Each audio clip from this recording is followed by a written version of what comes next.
월요일 아침 송원재TV 시작합니다. 어제는 대통령실이 휴일인데도 하루 종일 바빴습니다. 왜냐하면 오늘 윤석열 대통령이 휴가를 마치고 첫 출근을 하기 때문입니다. 국민들의 관심이 집중되어 있죠.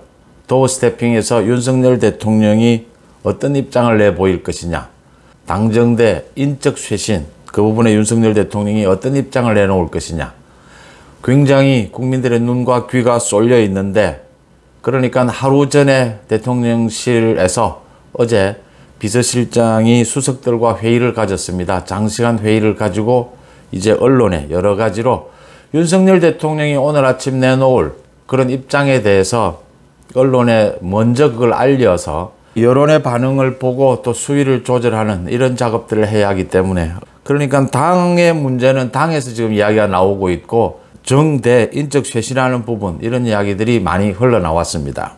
결론부터 말씀을 드리면 아직도 좀 안이하게 대응하고 있다라고 하는 점입니다. 그러니까 당 문제부터 먼저 말씀을 드리면, 비대위 체제로 간다 9일에 비대위원장이 누가 되느냐, 비대위원장이 누가 되느냐에 따라서 앞으로 전당대회가 조기 전당대회로 가느냐, 아니면 내년 초 전당대회가 미뤄지느냐, 소위 혁신 비대위냐 관리형 비대위냐 이런 이야기들입니다. 주호영이 유력하다라고 하는 이야기고, 주호영은 내년 초쯤에 전당대회를 하자, 자신이 당을 좀 혁신한 다음에 내년 초쯤에 하자. 핑계는 여러 가지가 있을 수 있습니다. 이제 정기국회가 9월부터 열리니까 주호영으로 하자, 이렇게 주호영으로 가닥이 잡히는 데는 권성동 직무대행이 많은 의견을 수렴했다라고 하면서 주호영으로 밀어붙이고 있습니다. 주호영으로 비대위를 꾸리고 내년 초 전당대회로 가는 것이 지금 맞느냐라고 하는 부분입니다. 또 정대 쇄신 부분에 있어서는 대통령실에서 계속 흘러나오는 이야기는, 윤석열 대통령은 오늘 도어 스태핑에서 정말 낮은 자세로 국민들의 뜻, 국민들의 지적을 잘 받아들여서 앞으로 국정을 쇄신해 가겠다, 이런 수위로 이야기를 하고, 비서실에 대해서는 많은 문제가 있지만 윤석열 대통령이 더욱 분발하라 라고 하는 경고를 주는 선에서 일단은 매듭을 짓는다. 정부분은 지금 보건복지부 장관이라든지 공정거래위원장을 임명하는 부분이 남아 있습니다. 아직 공석으로 남아 있고, 교육부 장관은 경질 쪽으로 지금 계속 이야기를 흘리고 있습니다. 교육부 장관은 아마 경질하지 않을 수 없는 상황일 겁니다. 지금 초등학교 입학 연령 부분이라든지 외고 폐지하는 부분으로 오락가락해서 교육 정책에 대해서는 민심이 굉장히 민감하게 반응한다라는 것을, 이 지금 박순애 교육부 장관이 그런 부분에 대해서 너무 큰 실수를 저질렀다, 윤석열 정부의 지지율 하락에 결정적인 요인이 되었다, 그래서 박순애 교육부 장관은 경질할 수밖에 없다, 이런 부분들을 당에서는 권성동, 그 다음에 대통령실에서는 비서실장이 이제 이런 부분들을 취합을 해서 언론에 흘린 다음에 여론의 반응을 본다. 최종 결정은 윤석열 대통령이 하게 될 텐데 아니하다라고 하는 점입니다. 그러니까 윤석열 정부가 출범한 지 이제 3개월이 됐는데 왜 이렇게 지지율이 떨어지느냐. 당정, 대통령실 모두 업무 능력이 떨어지는 부분도 있고 실수를 한 부분도 있습니다. 그 전체를 윤석열 대통령이 확실하게 장악하지 못했다라고 하는 것입니다. 윤석열 대통령이 가고자 하는 방향대로 이끌어가지를 못했다라고 하는 점입니다. 거기에 민주당의 프레임에 말려들었다라고 하는 것이죠. 민주당은 윤석열 정부를 어떻게 해서든 흔들어서 윤석열 정부를 빠른 시간 내에 무력화시켜야 한다.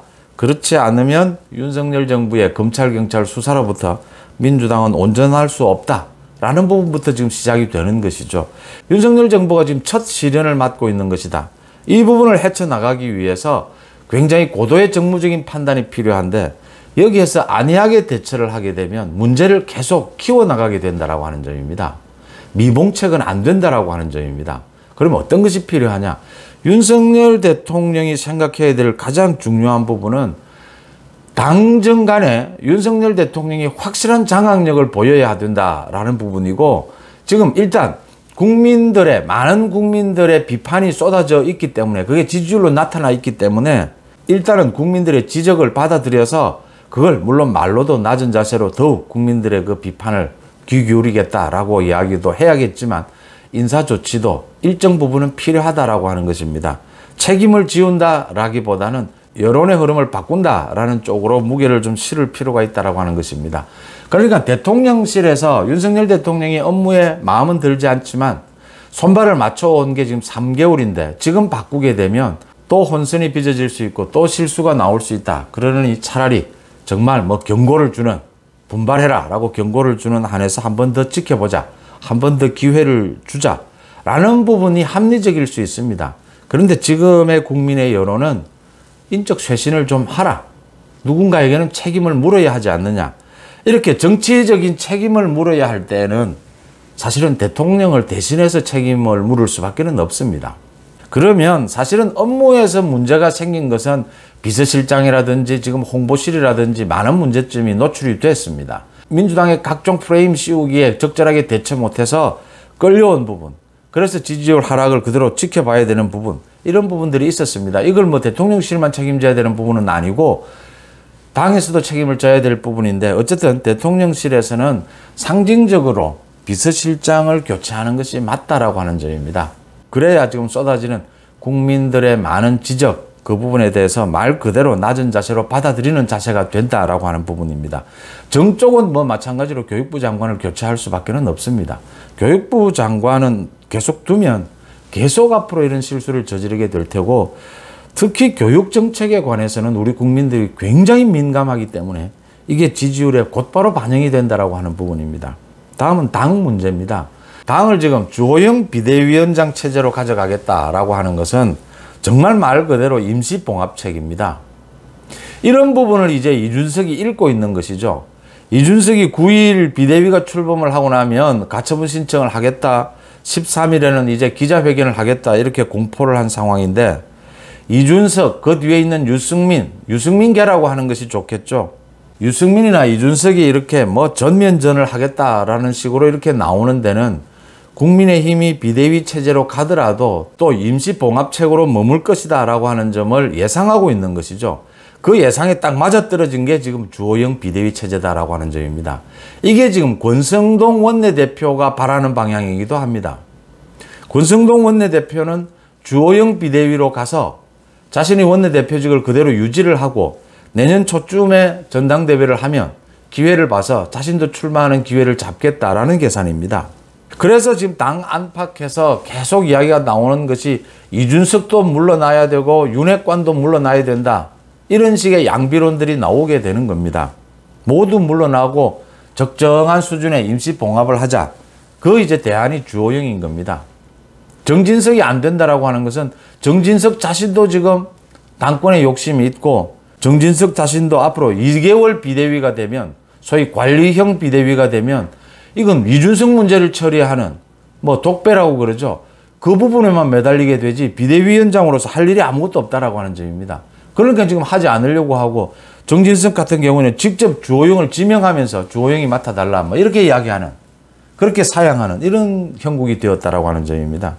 지금 조기 전당대회를 하자라고 강력하게 주장하는 사람은 김기현 정도밖에 없습니다. 조기 전당대회가 필요한 이유는 비대위 체제, 주호영이 하든 뭐 정진석이 하든 누가 하든 비대위 체제로 길게 끌고 가서는 지금의 당을 안정화시킬 수가 없다라고 하는 장면입니다. 그래서 조기 전당대회가 필요한 부분인데, 모두 지금 전당대회에 출마할 후보들이나 정진석이나 주호영이나 권성동이나 모두 지금 계산이 다른 겁니다. 이걸 윤석열 정부의 성공에 딱 기준을 맞춰서 보게 되면 답이 간단하게 나오는 부분입니다. 2개월 비대위로 가고 10월에 전당대회를 열어서 새로운 지도체제를 꾸리는 것이 당의 안정화에 가장 도움이 되고, 지금 분탕질을 치고 있는 이준석, 그 뒤에 유승민, 이런 세력들을 제압할 수 있다라고 하는 것이 분명한 겁니다. 그런데 지금 어정쩡하게 또 주호영을 내세워서 이준석과도 좀 타협을 해보고 여러 가지 길을 모색하자, 지금 이런 형태로 나서고 있는 겁니다. 이렇게 되면 당정대 쇄신이 아니라 임시봉합이 된다라고 하는 점입니다. 윤석열 대통령이 이 부분을 정확하게 바라봐야 한다. 역시 지금 이 부분을 해결할 사람은 윤석열 대통령밖에 없다라고 하는 겁니다. 윤석열 대통령이 당의 문제를 직접적으로 관여하는 것은 여론에 좀 안 좋을 수가 있죠.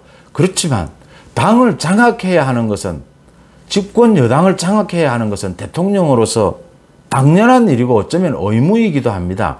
이 장악이라고 하는 것을 나쁜 의미로 해석하지 않고 정치적 영향력으로 집권 여당이 현 정부를 잘 뒷받침할 수 있도록 그렇게 만들어가는 것은 대통령의 의무이기도 합니다.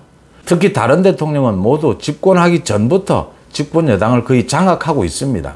그런데 윤석열 대통령의 경우에는 정치권에 들어온 지 이제 1년밖에 되지 않았기 때문에 여당에 대한 영향력이 클 수가 없습니다. 그래서 여당을 재편하는 작업이 필요하다고 하는 겁니다. 이 많은 혼란을 수습하는 것이 많은 세력들의 의견들을 모아서 타협점을 찾아서 이렇게 두루뭉술하게 통합이라는 이름을 내세워서 화합, 통합 이런 걸 내세워서 가는 것이 맞느냐? 지금 현 시점에서. 아니면 단호하게 윤석열 대통령이 당정대를 확실하게 장악하고 윤석열 대통령이 가고자 하는 방향으로 끌고 가느냐? 이런 부분의 이야기입니다. 여기에는 모두 당 부분에는 권성동, 또 대통령실 부분에서는 누구나 비서실장을 비롯해서 여기에서 지금 물러나면 책임을 지는 꼴이니까 여러 가지 계산들이 이렇게 숨어 있는 것입니다. 그래서 계속 지금 교육부 장관 한 사람에게 물러나라 이렇게 압박을 가하는 모양새다. 교육부 장관 하나 바꾸고 당을 주호영에게 맡기고 대통령실 비서실장 그대로 두고 가는 것이 이게 지금 현 시점에서 가장 현명한 해법이 될 수 있겠느냐라고 하는 점입니다. 윤석열 대통령의 결단, 거듭 말씀을 드리지만 결단을 내려야 될 시점이 아니냐 이렇게 보이는 대목입니다. 송은재 TV 마칩니다. 고맙습니다.